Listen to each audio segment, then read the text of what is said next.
Welcome to Books and Shit.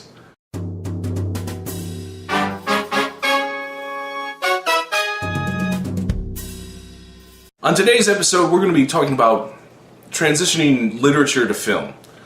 First off, let's settle a simple fact. Most people who read constantly make the complaint that the book is better than the film. On occasion, there are these rare instances where the film almost surpasses, or at the very least is equal to, the literature, as it were. But the thing is, first off, that's a bullshit comparison. You're expecting two completely different forms of artistic representation to somehow be on equal footing. What I mean is, for instance, a book allows for a certain amount more depth into a character's personality, but we can't get into the entire backstory of every single individual in Jurassic Park if we're going to have a 2-hour movie. You know, even Lord of the Rings, for its 75-hour glory, had to cut out a whole bunch of shit in order to make the movie somewhat fluid and dynamic, and reduces the characters to their most important elements. A book is free to explore. A film is not. It's restricted. A lot of people say one of the better advantages with a book is that your imagination can go forth and create the scenario that you want to see. Just because it's your personal adventure doesn't mean that the plot is different. See, you may have imagined Tyler Durden very differently than Brad Pitt, but the nature of the character hasn't changed. Here's the thing. In great situations, a book can be transferred to film. At best, though, they are usually the world's greatest commercials for the novel. And that's one of the reasons that they should keep adapting them, because at least the story is getting out there. Now, here's part of the sort of the interesting, I guess, catch-22 dynamic. Everybody pretty much knows and understands that the book is going to be better. That seems to be a general consensus with most folks. They figure there's going to be more gore. Take Jurassic Park, for example. There's far more action, far more murder and mayhem than occurs. Graphic mayhem, too. Oh my god, so horrifying. When I was a kid, I had read Jurassic Park before I saw the movie. I was that kid. And one of the things was, the first time I saw Dennis Nedry, big old fat nerdy guy, getting murdered, I didn't watch it on screen. Because as a kid, not knowing how shittily some movies are adapted, I expected the full-on scene from the book. And in the book, he gets gutted and is sitting there like trying to run away, holding his intestines inside his body. I didn't want to see that. I felt I was too young to see that. The second time I went, I felt like a pussy, so I made sure to watch it, and it didn't happen. Camera pulls away from the vehicle, we hear screaming. It's a lot kinder, but I was actually kind of weirdly disappointed, because I was like, here's my man moment. I'm gonna watch somebody get gutted, and they stole it from me. It's because of that censorship that the film is, again, restricted and can't live up to the quality of the novel. In addition, of course, there again is your imagination. The guy gets shot and he's bleeding. Some of us imagine a little bit of blood coming out. Some of us imagine anime gallons of blood shooting into the air. Whatever's more fun for you, you psychopathic son of a bitch. But what it comes down to is that films are, again, restricted to a certain degree. But, like I said, that's an advertisement for maybe it's more interesting in the novel. People need to start thinking of film as a means of getting the idea that this story is out there. Your friends come back and say like, oh, I really like this movie. Oh, you know, it's based on a book. Oh, but don't be an asshole. Don't follow it up with, the book is better. Just let them know. And then when they mention something, be like, yeah, that scene though is way more crazy in the book. Don't talk the movie down is what I'm saying, in order to talk the book up. Part of the problem, I think, with a lot of modern literature is that there is an anticipation of being adapted.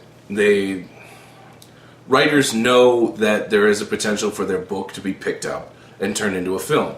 They also know that the likelihood of them making more money as a result is there. It's far more in the writer's interest to write a book that is simplified and cut down so that it can be adapted to film, rather than something that's complex and involves a lot of introverted qualities. Well, take for instance, okay, the way that writing has changed. Dan Brown novels are clearly written as beach blanket action stories. That doesn't mean that they're bad. It just means that they're essentially following what could be called the Indiana Jones formula. You have a guy who constantly is asserting the fact that he's an academic, ending up in these conspiratorial, elaborate, quasi-supernatural scenarios, and he has to badass his way through these grim scenarios. It's a formula. He's following basically your action movie dynamic, but it's easy to read, it's more accessible. It seems to lack a certain amount of depth, which would be lost in a film. For instance, if you take a look at the works of Thomas Pynchon, there's a lot of indirect psychoanalysis of characters, and you need that in order to understand them and their behavior, but there's really no good way to explore it in film, because you can't have just a constant narration of the person's thought process, this sort of voiceover just being like, this is so-and-so and this is why they do things. And since there's no good way to bring it up, there's no good way to adapt the film. Some people might say that's a challenge. Answer the call. A lot of literature is starting to simplify in order to make it more readily adaptable to film. And I think part of the problem with that is that most people nowadays grow up with film and television. They don't grow up with literature. So they're more used to that. And it's not necessarily always a cynical, like, money grab. Sometimes it could just be the fact that people are more used to one medium as opposed to the other. And this results in a strange blending of the qualities.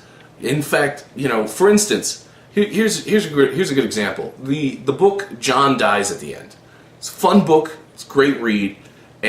But one of the things that's interesting about it is that a lot of the characters aren't described as people. They're described as celebrities.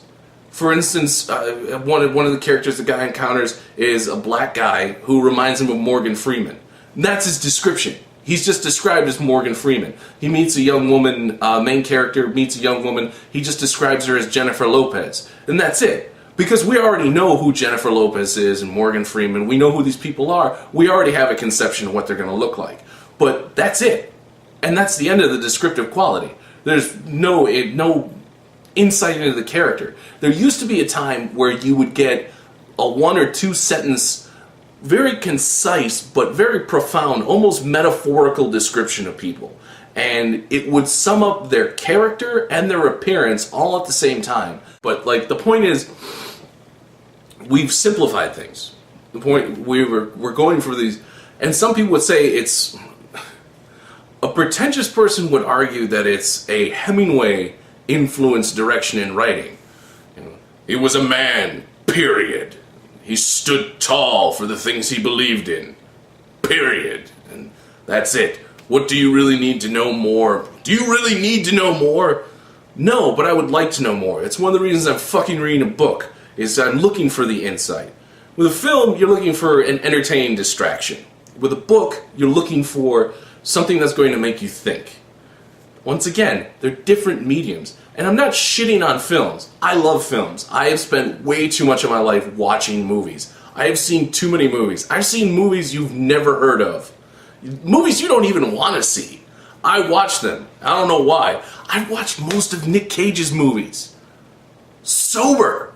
In order to get that madness that is so dripping with true to life, you can't help but put a little bit of it on the screen. You have to go to books. So it's important to keep adapting them. At the same time, there are people that can pull it off successfully. The Prestige, Fight Club, American Psycho, these are all great examples of how well a novel can be adapted.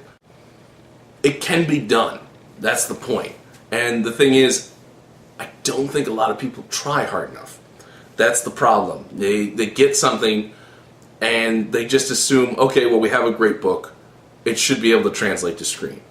But the thing is, a film can only encapsulate the essence of a great novel.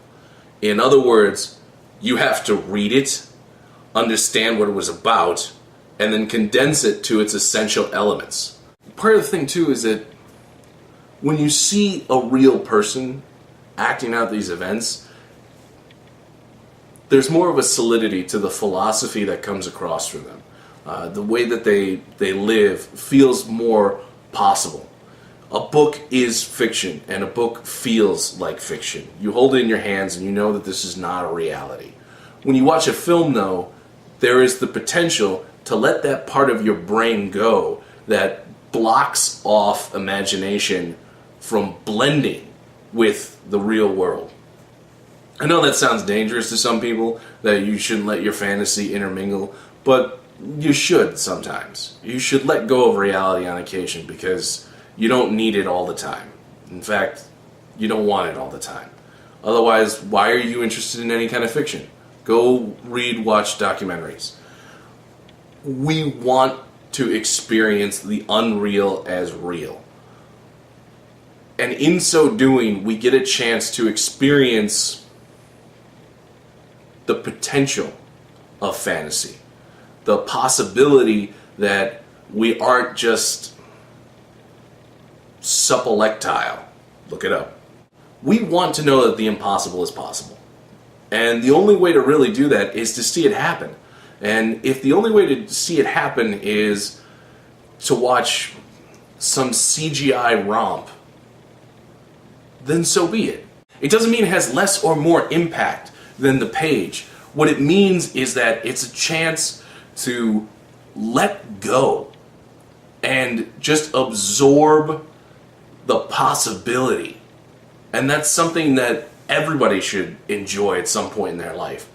A divorce from reality for a few hours and believe that the most unrealistic concept can be truth.